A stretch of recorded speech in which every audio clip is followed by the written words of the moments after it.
9 entrevistas. Y Claudio Fermín está con nosotros. Tenía tiempo que no venías, que no hablábamos, Claudio. No sé por qué. Porque cada vez que tú vienes, el fiscal hace una cadena. Yo no sé, pero hay algo raro. De verdad que es una coincidencia insólita. Bueno, esta es una cosa que no tiene ninguna entidad, ¿no? Pero ya que estamos en este tono coloquial, la verdad es que hubo 2 entrevistas fallidas, invitaciones que me hizo Kiko, muchas gracias Kiko, y las 2 veces estando en la puerta del canal entraba el fiscal a una cadena. Sí. Pero bueno. Algo hiciste en la vida. Fíjate, te comentaba un texto de Rubén Blades que sobre la elección de Mulino, el tutelado por Martinelli, él escribe, bueno, después de la victoria de este señor, ¿para qué hace falta la justicia, la policía? Si este es un delincuente, este es un ladrón. ¿Cómo es que la gente vota por ladrones? Dice Rubén Blades, cuando yo le texto digo, caramba, esto es por la calle del medio. Hay otro texto de Luis Vicente León que después hace unos análisis, bueno, aquí cualquier cosa puede pasar, porque hay una declaración del embajador Palmieri, Francisco Palmieri, que dice que, bueno, él habló con unos empresarios y que depende cómo vaya Barbados, ellos irán flexibilizando o no. Pero se esperaba, había como el rumor, no había nada oficial, pero había en el análisis de medias de todo el mundo que había Lula, Petro se habían metido y los americanos y que había una jugada de la geopolítica detrás y que por eso le permitieron al señor Raimundo González correr. Sobre todo que el Nuevo Tiempo y el Partido Progresista pudieran hacer los cambios y lo han dejado correr. Muerta esa posibilidad porque el señor Palmieri está diciendo que no ofrece nada y el gobierno más bien está diciendo, bueno, es que no nos han dado nada, eso es mentira, que con la liberación de Alezao o de la familia, de los sobrinos de Cilia Flores, estaban dando algo, eso es un intercambio de presos, de detenidos, pero en concreto no hay nada. Y si no hay nada, entonces deben aparecer otros escenarios porque pensaba yo que esa posibilidad, ese time, a ver qué daban, qué ofrecían, abrió un juego, una espera, que le sirvió a María Corina Machado para decir que iba a ser presidente, que Maduro estaba debilitado, que va a perder, sobre todo porque el señor Edmundo, que por cierto a mí me gusta como candidato, me parece que su perfil, que no es una amenaza para nadie, sirve para este momento. Pero también él había dicho que él reconocía a María Corina. Después también ha reconocido a Maduro y tiene una actitud interesante, aun cuando es monosílabo, porque el hombre habla poquito. Entonces, comienzo a componerte esas cartas sobre la mesa. ¿Ves cómo las barajeas tú? Bueno, lo que tú estás exponiendo es un retrato, yo diría que de visión panorámica, no es una foto para la cédula, no es un close-up, es un retrato amplio de lo que está pasando. Estamos en medio de una campaña electoral que a sí misma, el hecho electoral se ha llenado de incertidumbre, porque unos candidatos se inscriben, a las 2 semanas o a la semana renuncian, otros candidatos van teniendo primer suplente, segundo suplente. Es decir, ha habido toda una incertidumbre alrededor del hecho electoral en sí mismo y luego este hecho electoral está inscrito en una geopolítica terrible, en una geopolítica donde hay un tira y encoge en cuanto a las sanciones, en cuanto al bloqueo, y hay además candidatos que, así como la gran potencia es la que tiene las bridas para tirar o para encoger, también tiene las bridas para dejar que avance un candidato o que avance otro de los suyos. De tal manera que es una campaña electoral muy particular desde el punto de vista histórico. Yo no había visto... Yo tampoco. Al menos, Kiko, no. A lo mejor podemos escarbar en la historia, sí, jurungar en los libros, pero yo no había visto desde nuestra edad adulta, o sea, yo no había visto nunca una injerencia externa de tal naturaleza en una campaña electoral venezolana, además con el consentimiento exultante, alegre de algunos de los tutelados y de los intervenidos. Yo eso no lo había visto antes. Así que se convierte en un tema de campaña y este tema de la injerencia ya no se puede, desde mi perspectiva, ya no se puede seguir enfrentando con autosuficiencia.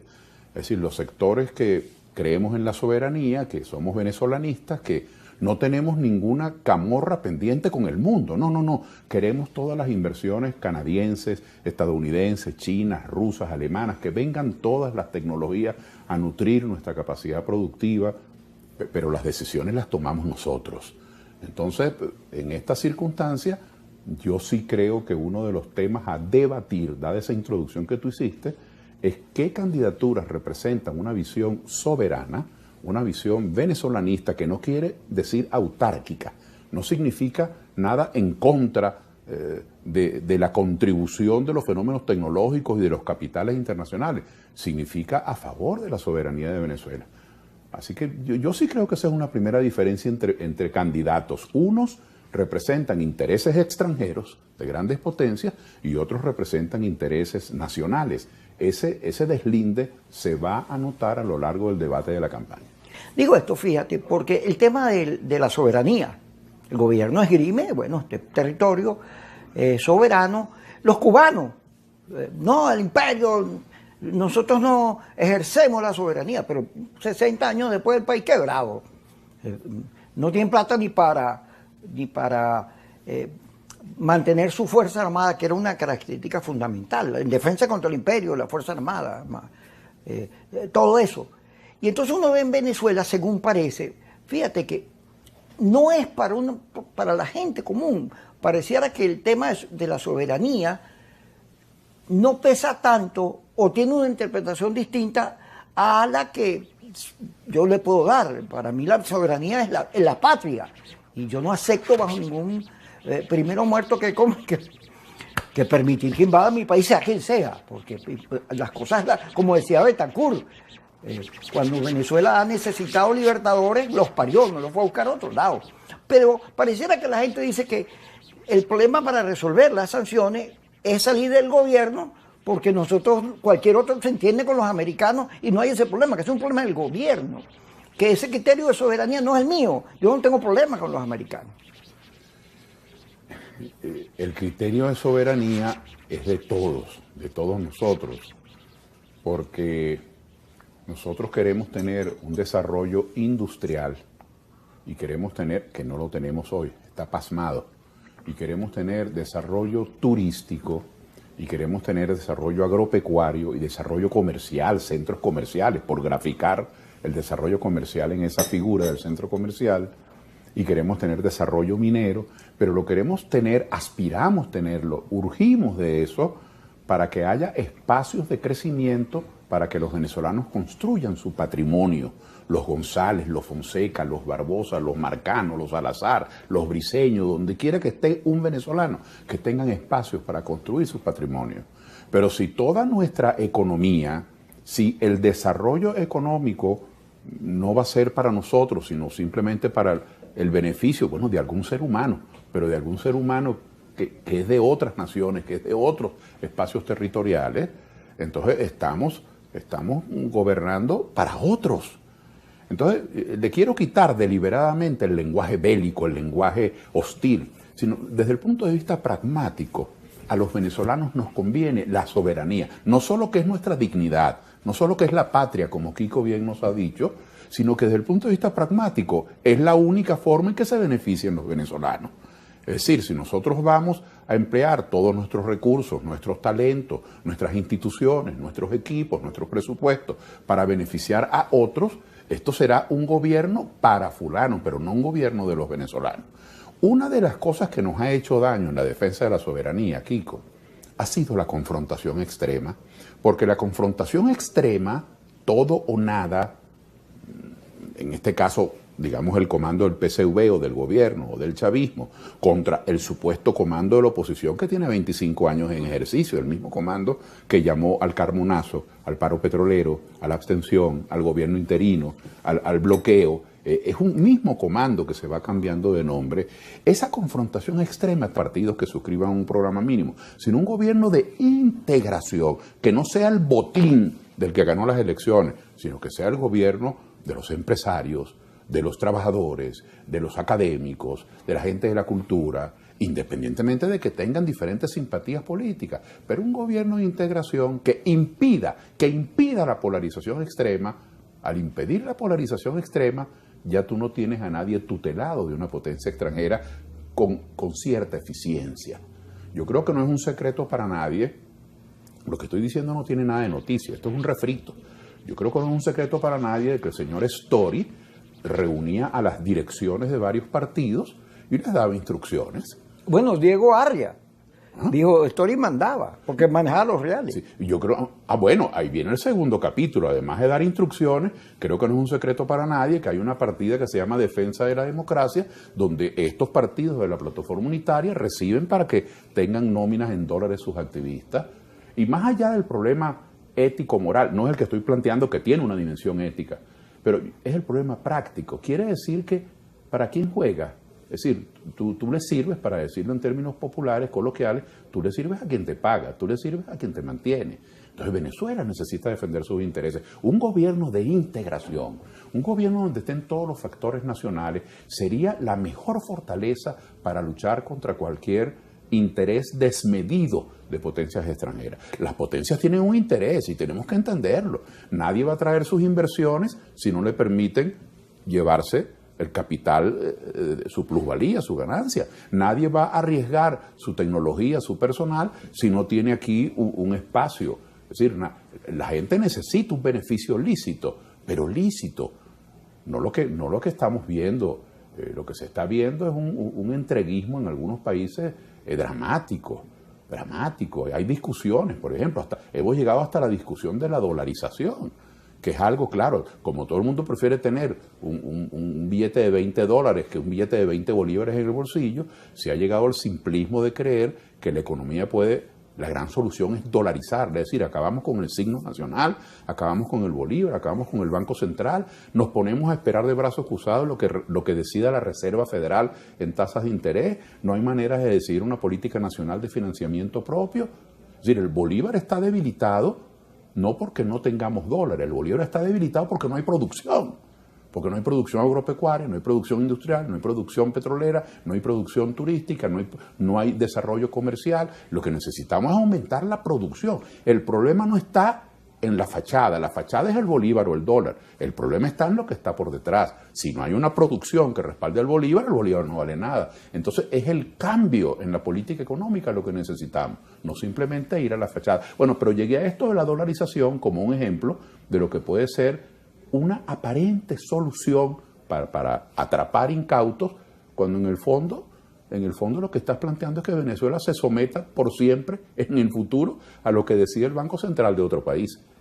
Entonces yo sí estoy convencido que la soberanía tiene un efecto práctico. La soberanía es definir normas, definir conductas que defiendan a los nuestros. Cuando usted es presidente de un país, en este caso de Venezuela, usted está allí para defender los intereses de los empresarios venezolanos. Usted está allí para defender los intereses de los trabajadores venezolanos. Te digo esto porque la revolución venezolana tuvo la etapa Chávez que expropiese y todos los ingresos petroleros, todo eso, bueno, se invirtieron, misiones, etcétera, pero no había un norte de desarrollo porque el capitalismo era malo. A Maduro le tocó la vaca flaca. Yo lo dije en estos días y me dice, bueno, pero no, sí, le tocó la vaca flaca, cae el precio del petróleo y la guerra esta interna, la confrontación con la oposición radical, Guaidó, se metieron los americanos, Trump metió sanciones y afectaron la economía, la industria petrolera, que era la base de nuestra economía, fue afectada. Ahora, pareciera que en la mentalidad de hoy, en la mayoría, la mejor manera de salir de las sanciones es salir del gobierno, porque cualquier otro que llegue ahí se entiende con los americanos. Ese modelo del presidente Chávez de exprópiese, confísquese, como metáfora, ¿no?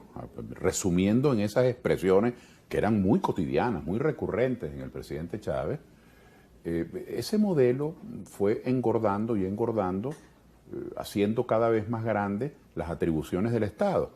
Pero mientras más grandes las atribuciones del Estado, más grandes, pues entonces más organismos y más más corporaciones y más fundaciones tenían que consumir el dinero público.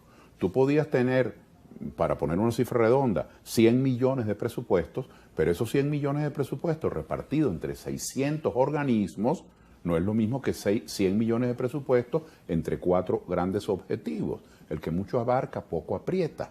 De tal forma que ese modelo estatista de quererlo poseer todo con el exprópiese, donde solo el inversionista y el empresario es el Estado, bajo el argumento que el Estado será después un buen repartidor, un justo repartidor, lo primero que crea, y eso deberíamos, con todo respeto, metérnoslo entre ceja y ceja, lo primero que crea es atomización del gasto público. Es decir, los presupuestos de los diferentes organismos se convierten en átomos, en boronitas.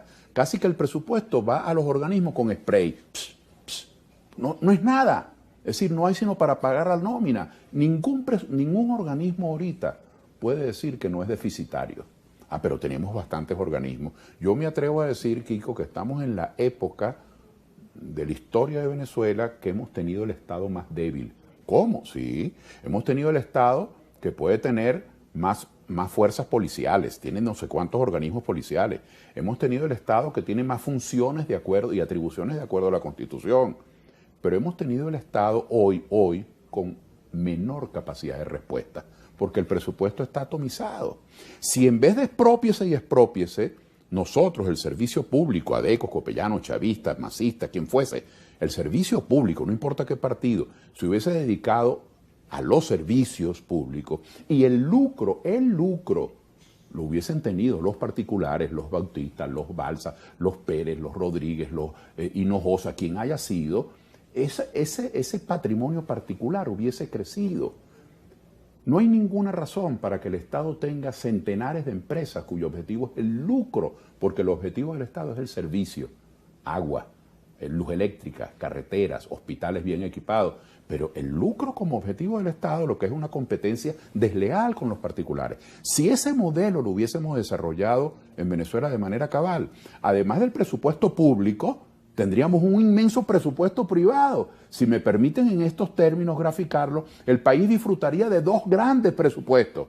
Hoy, en cambio, el presupuesto privado está excluido porque no hay espacio para la inversión privada y el presupuesto público es muy frágil por culpa del bloqueo. Ninguna duda. Hay quien cree que es una especie de concesión al gobierno o al chavismo, que es hablar con guantes de seda o con indulgencia, cuando uno habla del bloqueo como buscándole una excusa. No, el bloqueo ha sido una puñalada contra el país. Ahora, no es el origen de la crisis, pero todo lo empeoró. El bloqueo todo lo empeoró.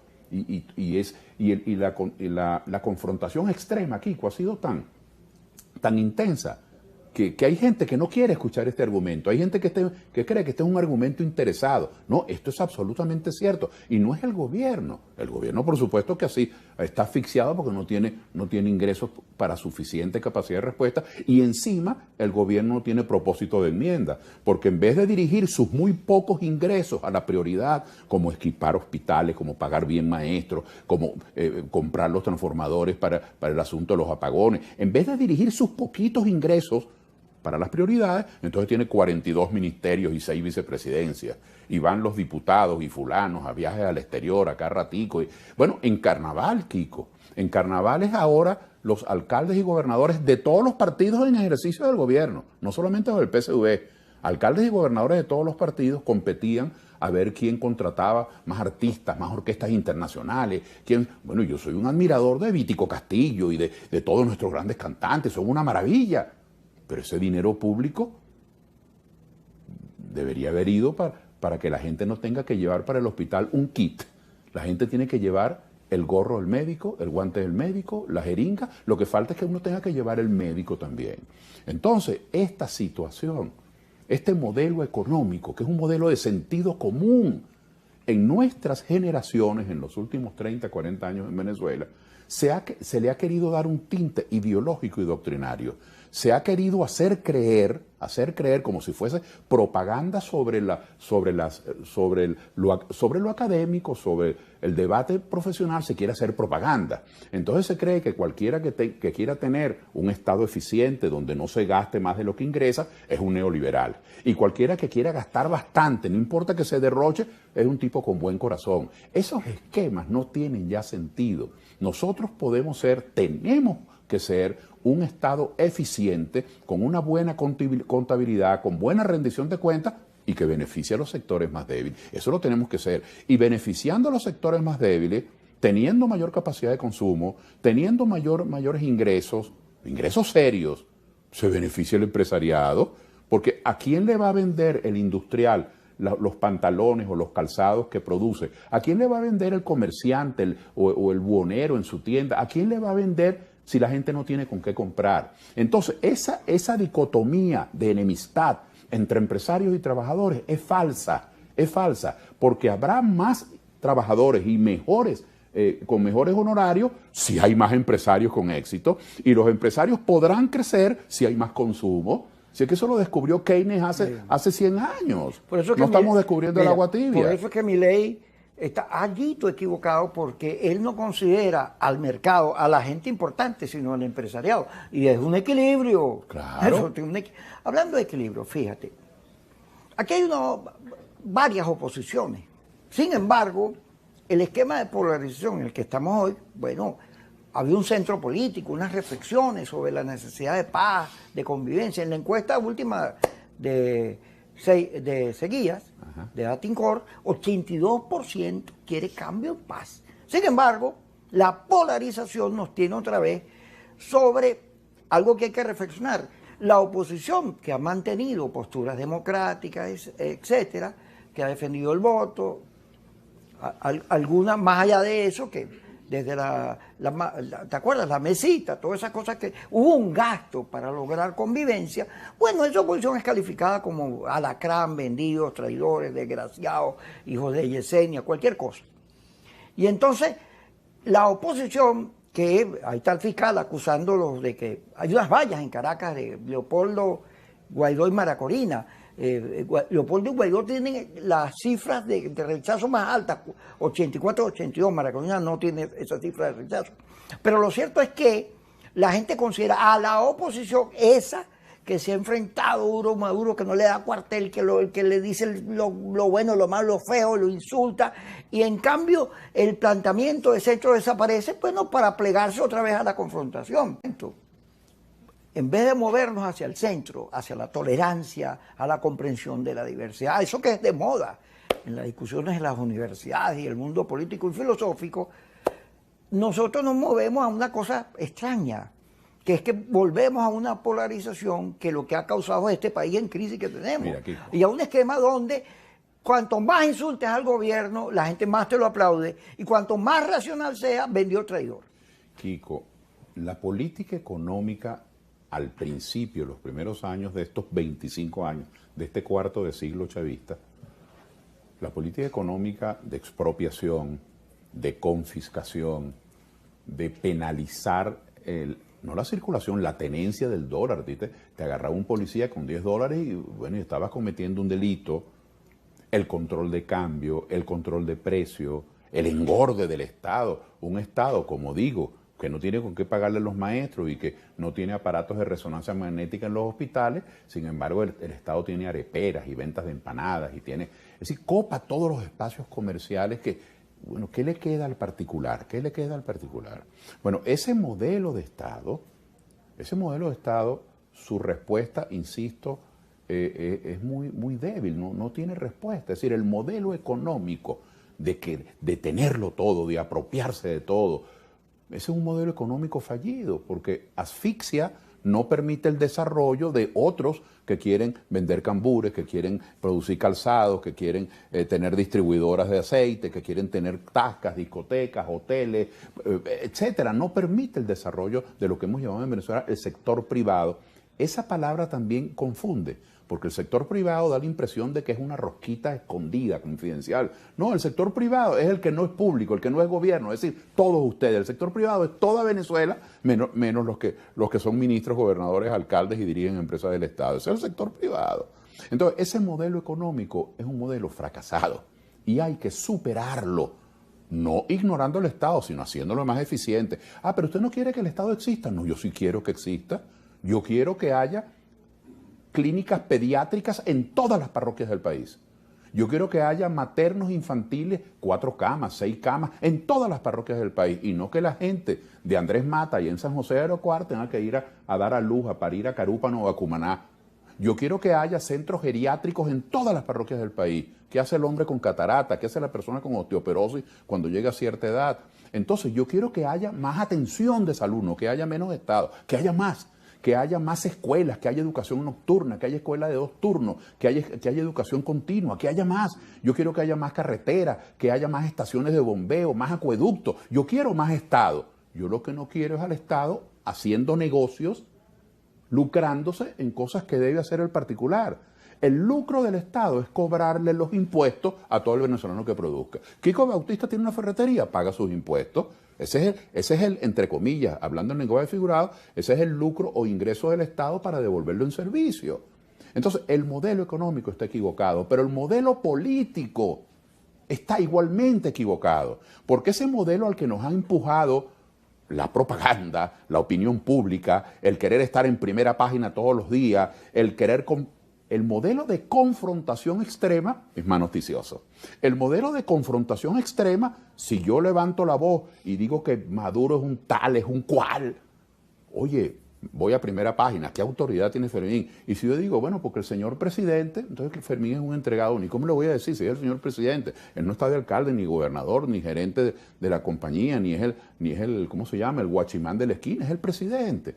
Entonces, la polarización extrema nos ha empujado a los venezolanos en general, Kiko, y esta sociedad mediática que tiene grandes beneficios culturales. Nunca habíamos estado los seres humanos y los venezolanos mejor informados que hoy, nunca habíamos tenido más accesos a tantas fuentes de cultura, de crecimiento personal que hoy, pero nunca habíamos sido más manipulados que hoy. ¿Por qué? Porque el lenguaje más hostil llama más la atención, bueno, lo que hemos hablado. Entonces la conflictividad, no solo la política económica equivocada, culpa del gobierno, pero la conflictividad extrema, es decir, esta oposición que llevó al paro petrolero, al carbonazo, a la guarimba, a la salida, a la injerencia extranjera, al Tratado Interamericano de Acciones Recíprocas, a pedir bloqueo, a esta promoción de la conflictividad extrema que tiene su contrapartida en el preso político, la confiscación de propiedades, acabar con permisos de emisoras y radios, la persecución, esa conflictividad ha hundido a Venezuela. Nosotros tenemos que cambiar la política económica, pero tenemos que sustituir la conflictividad por integración, por armonía, por entendimiento. Ahora, cuando usted plantea esto, la gente que está obstinada del mal gobierno, la gente que quiere cambio, es muy sensible a ser convencida. Mira, Fermín está planteando entendimiento. No, ese tipo está entregado, ese tipo está vendido. Porque se supone que lo que tenemos que plantear es la hoguera, tú sabes, una cárcel a cadena perpetua. Bueno, yo he escuchado una de las ofertas que hacía María Corina cuando estaba de precandidato, de candidata, era, los voy a meter presos a todos. Entonces nosotros que hemos sido críticos de la existencia de presos políticos, resulta que la solución para eso es que haya más presos políticos. Pero eso da mucho espacio. Es un poco esa metáfora que tienen ustedes los periodistas de hace muchos años, que la noticia no es que el perro muerda al amo, sino que el amo muerda al perro. Bueno, aquí se configura esa metáfora, ese lenguaje gráfico, ¿no? Entonces los venezolanos, en síntesis, Kiko, no solo tenemos que hacer un gran esfuerzo por cambiar la política económica que nos daña esta política económica, sino que tenemos que hacer un gran esfuerzo por reformar el Estado, para que el Estado esté en capacidad de dar respuesta, no para que el Estado sea más débil, no para que el Estado sea más fuerte y más grande en las áreas que les corresponde. Y tenemos que hacer un esfuerzo para acabar con la conflictividad.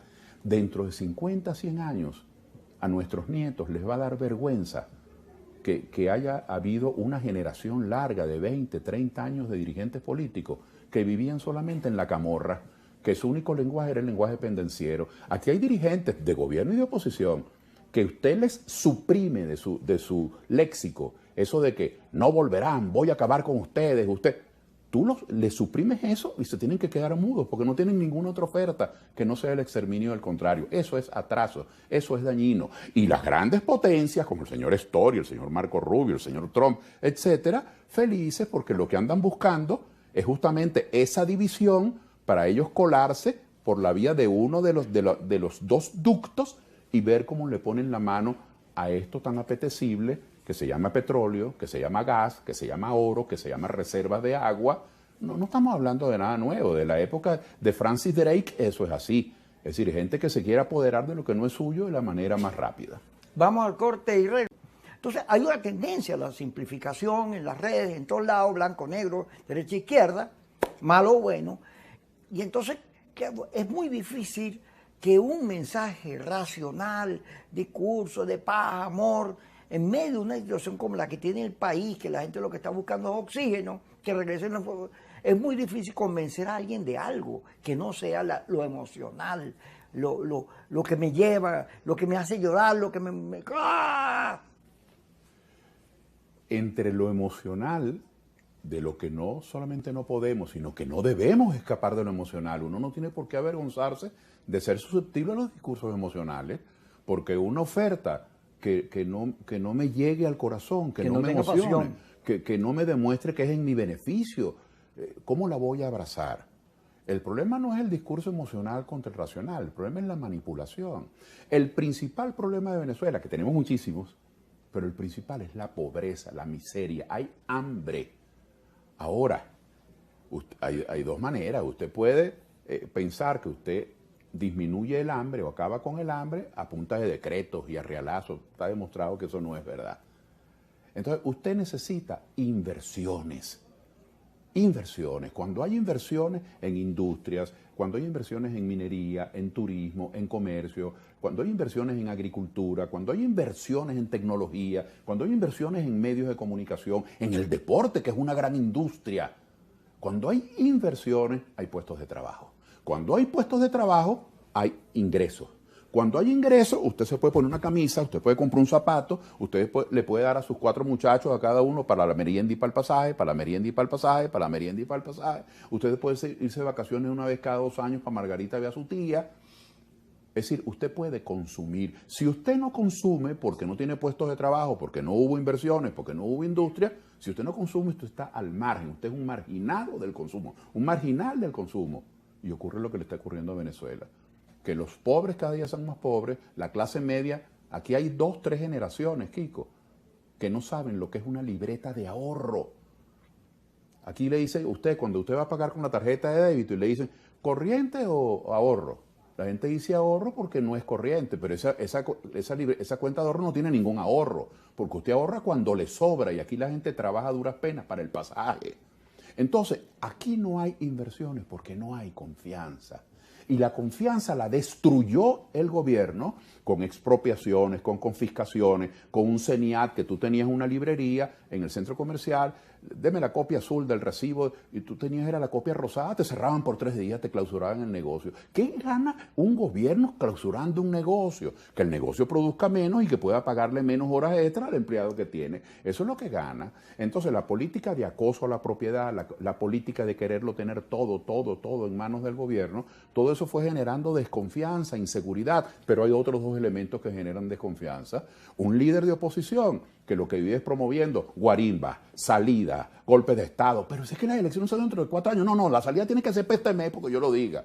Un dirigente del gobierno que lo que vive es promoviendo conspiraciones, intervenciones extranjeras, que vive pidiendo además bloqueo contra su propio país. Eso genera desconfianza, inseguridad. Y lo otro es el bloqueo. Mire, eso, el gobierno interino. ¿Tú sabes lo que es que en el mundo los japoneses, los alemanes, los españoles, los mexicanos, los propios venezolanos que tienen sus churupos por ahí que los han podido traer para invertirlo? Y decían, bueno, pero si es que en Venezuela hay 2 gobiernos, el gobierno de Maduro y el gobierno de Guaidó, hay 2 asambleas nacionales, hay dos fiscales generales. No, chicos, yo no voy a llevar mis reales para allá. Entonces, si algo contribuyó a generar desconfianza fue esa estafa histórica del gobierno interino. Si algo ha contribuido a generar desconfianza e inseguridad económica, además de las malas políticas del gobierno, ha sido el bloqueo económico.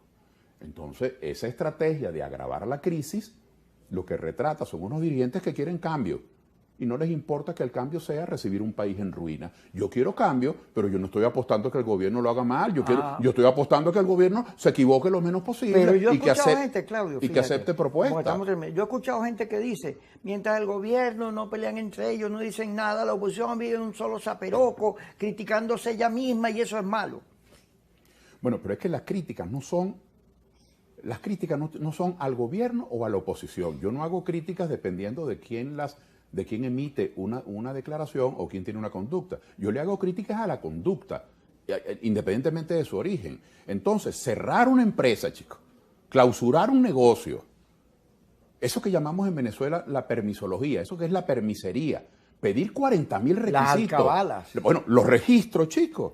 Tú quieres poner en orden tu casa, una casa que te costó... Tienes que vender la casa. Bueno, perdón, es que lo que tienes que pagar en el registro vale más que la casa. Eso es un asalto a mano armada. Hablando en lenguaje, digamos, noticioso. Es una cosa insólita. Entonces, esto genera desconfianza, pero no me digan ustedes que no genera desconfianza, que todos los días estamos ofreciendo una salida del gobierno por un mecanismo que no existe. Todos los días estamos ofreciendo que vengan más bloqueos, que vengan más sanciones. Curiosamente, los que piden más bloqueo y piden más sanciones son los que más se esgañotan pidiendo más aumento de salario. Pero ¿y con qué dinero? Pero fíjate, pero la oposición radical ya no anda pidiendo nada de eso porque ahora dice, no me vas a separar de la ruta electoral, yo me quedo en la ruta electoral. Hay un cambio, hay unos giros. Bueno, es que me parece muy bien. Yo creo que eso es algo, la rectificación necesaria. Porque quienes estuvieron muchos años promoviendo la abstención lograron varios subproductos. Primero fueron la llave maestra del continuismo chavista, porque si no se votaba, ¿cómo salías de un gobierno que hubo venezolanos que querían que se quedara? Bueno, esos venezolanos hicieron bien, fueron a votar para que se quedaran. Pero hubo millones de venezolanos que querían cambiar el gobierno. Esos millones de venezolanos, en vez de estimularlos para que fueran a cambiar el gobierno, hubo dirigentes que le dijeron, no vaya a votar. Es decir, les negaron a esos venezolanos lo que era su aspiración por una mala orientación, por una pésima orientación. Entonces, haber dado esa orientación generó desconfianza. Haberle dicho al país que aquí había un gobierno interino, y perdonen que sea repetitivo, pero es que este es un hecho histórico escandaloso. Esto no puede ponerse en el hombrillo, ponerse debajo de la alfombra. Aquí hay dirigentes de la plataforma unitaria, de la Mesa Unidad, que estuvieron soportando durante 5 años el, entre comillas, gobierno interino.